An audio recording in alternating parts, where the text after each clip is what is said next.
Bimpy, thank you very much indeed for reading for us. If you would take hold of the John's Gospel that you find on your seat and turn to page 54, where you'll find that reading within the Gospel itself. Why did Jesus have to die?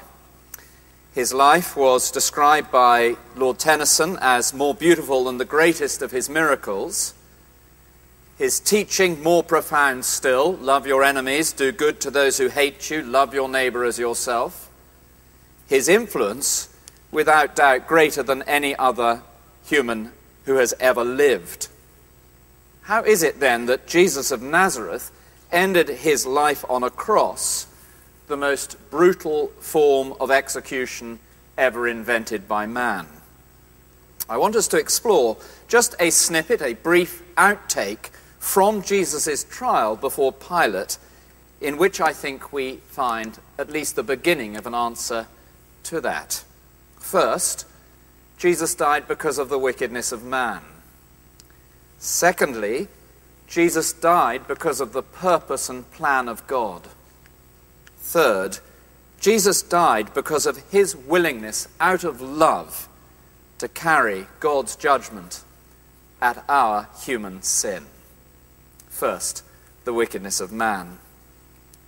The Apostle John, Jesus' closest disciple, commissioned by Jesus to write this account of Jesus' life and its meaning, an eyewitness of the trial and death, deliberately records the events of Jesus' death to implicate all of humanity.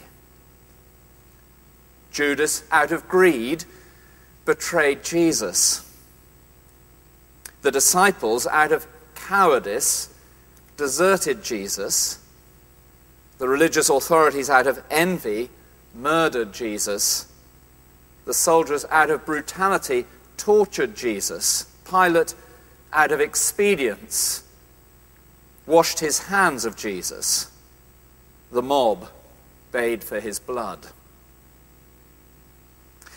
The innocence of Jesus is beyond doubt in the trial, and 3 times Pilate insists upon it. You'll see there in verse 38. He went back outside to the Jews and told them, "I find no guilt in him." Again, in verse 4, Pilate went out again and said, "I'm bringing him out to you that you may know, I find no guilt in him." And again in verse 6, Pilate said to them, "Take him yourself and crucify him, for I find no guilt in him." The innocence of Jesus is beyond doubt. The status of Jesus is well attested. He has healed the sick. He has turned water into wine. He has raised the dead. He has fed the hungry. He has walked on water. And repeatedly, and in this snippet as well, he is referred to as the King of the Jews. There in verse 39, "Do you want me to release to you the King of the Jews?" And yet, in face of the evidence, regardless of his status, all join in this act of wickedness. John's aim, as he records the details of Jesus' death, is to indicate that all of humanity is implicated, that were you and I there ourselves at the scene, we would have followed the same course.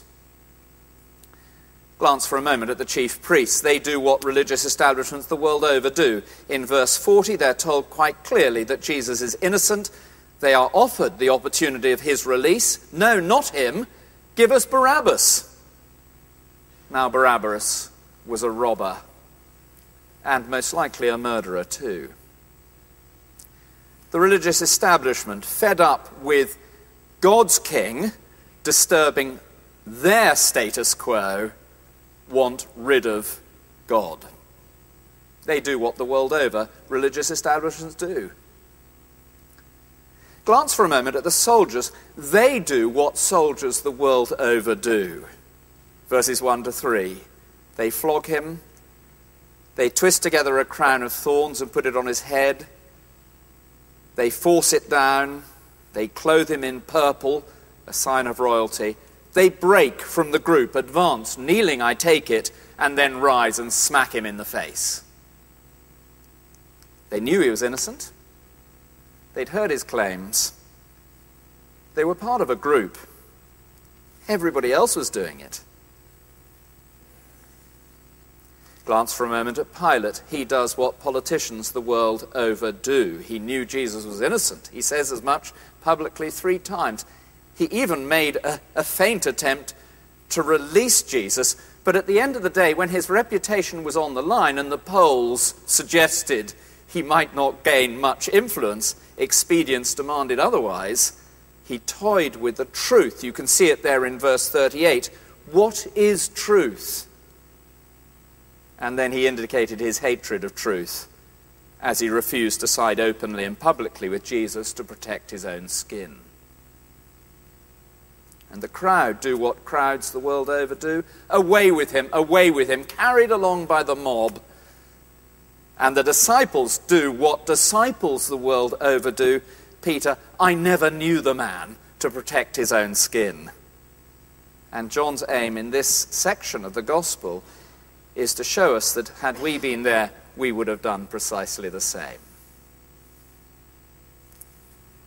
A couple of weeks back, my wife and I went down to the newly renovated Imperial War Museum, and I strongly recommend it as an afternoon out. We spent 2 hours in the Holocaust exhibition, not a romantic thing to do with your wife on a day off, but there's a museum at the Second World War death camp of Mrzeńsk on the outskirts of Lublin in Poland, and in the museum a set of documents, and they record the bids of reputable engineering firms from Central Europe to build the crematoria. They contain the design specifications for the buildings, demanding that they be able to cope with the destruction of thousands of human bodies per day. And the point of the exhibition is chilling. Ordinary men, people like you and me, husbands and fathers and brothers and sons, all over Europe, professional people, joined in the bid to build the chambers at the Holocaust death camp in Mrzeńsk. And John's aim in this account is to show us a similar truth, that the crucifixion of Jesus exposes the deepest, darkest, most ugly secret of all humanity, that given the chance, when push comes to shove, the inconvenience of having God be God in our life causes us to take the expedient way. We go with the crowd. Cowardice. Expedience to protect our reputation. What is truth? It's all relative. When it's my reputation at stake, when I'm in a crowd at the pub watching the footy with the lads, when political expedience demands, when Jesus challenges my status quo. Earlier in the Gospel, speaking of this aspect of our human condition, Jesus puts it like this. These are the words of Jesus. He says, "This is the verdict. Light has come into the world, and people loved darkness rather than light, because their deeds were evil." When God entered into his world to demonstrate his authority amongst his creatures, we crucified him. The wickedness of man. That doesn't really explain the death of Jesus. It begins to, but it is not by any means a full explanation. Many have suffered innocently at the hands of wicked men. Martin Luther King, Mahatma Gandhi, President Kennedy, and so forth. So let's move to the second point. Why did Jesus die? First, because of the wickedness of humanity.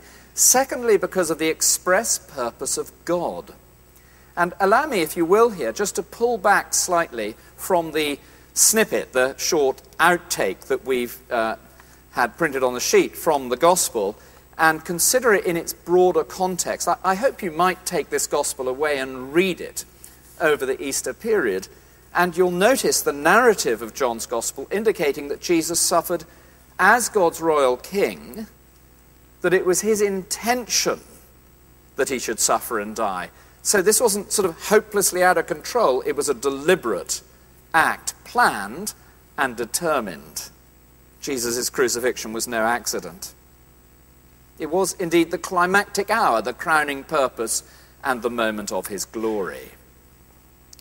Chapter 12, he speaks of the hour of his death and indicates that he will be lifted up on a cross. Chapter 13, he washes his disciples' feet and indicates that he will die out of love for the world. Chapter 17, as he explains the cross, he describes it as the hour of his glory. Chapter 18, as the soldiers come to arrest him, they fall back, impotent. He could have just walked away. He steps forward. Chapter 19, he says to Pilate, "You would have no authority over me had it not been given to you." And then at the crucifixion, the soldiers cast lots for his clothes and unwittingly fulfill a promise made about Jesus in Psalm 22, written nearly 1,000 years before he came. It's not that God sent Jesus to earth, that Jesus came to the earth, and as some would have it, it all went horribly wrong. That is some sort of tragic disaster. It was rather, and you cannot escape it as you read the gospel and read the Bible, it was part of the express desire and purpose of God that his royal son, King Jesus, come to the earth and die on a cross. Many years ago now, about 20 years ago, I was running one of those Christianity Explored courses that Heiko was just talking about. And in the first week, we always look at the person of Jesus and who he is. And there was a bloke who came in, there were about 20 in the room, and this bloke came in and he heckled throughout. He sat right at the back, and I think he was from somewhere in Yorkshire. He just went, "Rubbish!" Every time. I was a very I was obviously a very young church worker 20 years ago, and there I was trying to present the truth and the historic facts, that he was going, "Rubbish," like this, and I make another, "Oh, it can't be true." And he was saying it a very loud aside to his neighbour. And I wasn't expecting to see him again. I thought, well, he's had enough of it. He's headed off back to where he came from. But the next week, there he was, and he was sitting right in the front row. And in the second week, we always look at the death of Jesus. We used to in those days. And I described the events of Jesus' death. And Jim, sitting in the front row, just said loudly, stage aside, "What a tragedy." And he got it precisely wrong. Yes, tragic, yes, in a sense, but deliberate, designed, intentional. God planned it. You cannot escape that from the very moment that John the Baptist, at the beginning of the Gospel, in chapter 1, points at Jesus and says, "Behold the Lamb of God who takes away the sin of the world." You read the Psalms, Psalm 22. They divided his clothing, the king who suffers. I could take you back to Genesis 3, the 3rd chapter of the Bible, and show you it was always God's intention that his king should enter the world and die a sacrificial death on the cross. And so even as the soldiers beat him, they carried out God's plan. Even as Judas betrayed him, he carried out God's plan. Even as the disciples deserted him, they carried out God's plan. Even as Pilate washed his hands of him, he carried out God's plan. Just glance at verse 5, would you, of chapter 19? Fascinating and full of irony. These famous words that we'll all be familiar with, as Pilate brings this battered body out to the baying crowd and says, "Ecce homo, behold the man." And it's meant deliberately to be full of irony. This is God's man. It's as if Pilate is laughing. No prestige, no palace, no pomp, no power, a pitiful figure, beaten, bloodied, bruised. Behold the man. And yet, behold the man, King Jesus. It tells us a really wonderful thing about God. When you think of kingship, election time, power, flunkies, influence, prestige, when God envisages kingship, service, selflessness, sacrifice, it's beautiful. Why did Jesus die? The wickedness of man? Why did Jesus die? The intentional purpose of God. Neither of those quite yet answer the question. And finally, therefore, why did Jesus die? What is the real reason? Well, if you take hold of the service sheet that I think you've got in your hands and look over at the first reading, I want us to glance at Isaiah chapter 53, verses 4 to 6, which take us to the very heart of the matter. And these verses lie behind everything that is going on in the Passion of Christ, written 700 to 800 years before the coming of Jesus. Verse 4, surely he took up our pain and bore our suffering, yet we considered him punished by God, stricken and afflicted by him. He was pierced for our transgressions. He was crushed for our iniquities. The punishment that brought us peace was on him. By his wounds we are healed. All we like sheep have gone astray. Each has turned to his own way, and the Lord has laid on Jesus the iniquity of us all. Do you see the language of substitution there? He took up our pain. He bore our suffering. You see the language of punishment. He was pierced for our transgressions. He was crushed for our iniquities. Do you see the language of God's purpose, God's plan?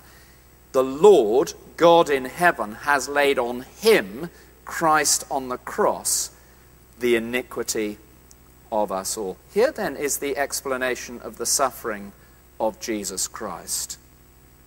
Iniquity, it means sin. It literally means to bend or to be broken, the nature of humanity. And so the purpose of Jesus on the cross, as he hung there, innocent, fully God, fully man, was to carry in his body on the tree God's judgment at your iniquity and at mine.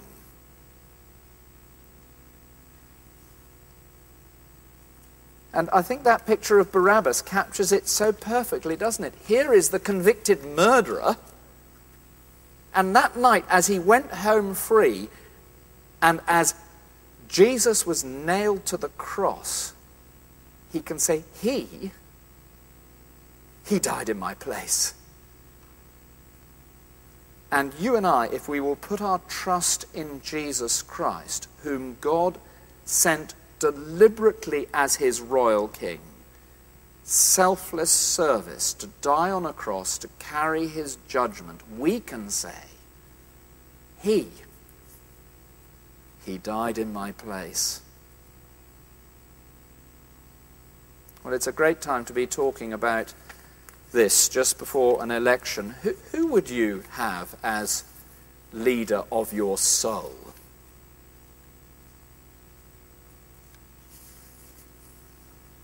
Each of us, and I include myself very much in this, has a track record of thoughts and deeds that implicate us before the judgment seat of God. Things we've done out of expedience. What is truth? Things we've done out of adrenaline-infused brutality. Just everybody else is doing it. Like the soldiers, mocking. Things we've done through protection of self-interest, so as not to have the status quo challenged. Things we've done like the crowd, just carried along, and barely even realizing that when we look back on it, we think to ourselves, was I part of that? And things that we've done out of cowardice, like the disciples. As we come under the leadership of King Jesus, we have as the guardian of our soul one who deliberately set his face for the cross to carry God's judgment for human wickedness, mine and yours. And so Easter does leave us with something of a choice. Will we carry the judgment ourselves on Judgment Day? Or will we trust Jesus and come under his leadership and be able to say, he died. He died in my place. What a leader. What love. We'll stand and sing.